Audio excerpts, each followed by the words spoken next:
6:34 is the time right now. Looking ahead this morning, we're expecting to get an update today on a controversial plan for some swing space at some of our local schools in D.C.'s Ward 7. Families have been pushing back after they found out the district's renovation plans would cause J.C. Nalle Elementary students to lose their green spaces for years. Jess Arnold joins us now live at the school, and Jess, the district is hoping to update the community in a virtual meeting tonight.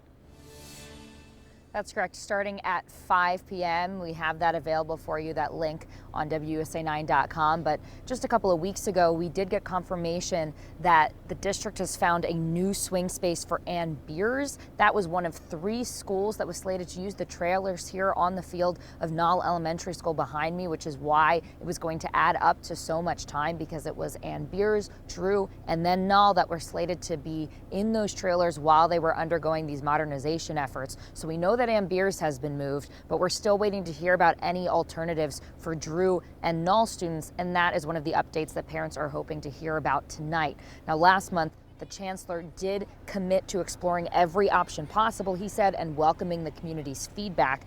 He also said that they've learned that they should start the engagement process earlier when it comes to these swing spaces and modernization efforts. In mid-June, parents and families said only a couple days before construction started is when they discovered that Nalle students would lose their field, playground, and garden space for years, as modular trailers were set up for students during multiple schools' modernization projects, as I mentioned.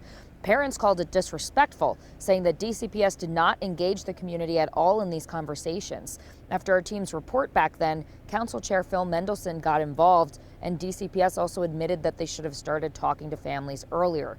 Here's one parent's reaction from a June meeting.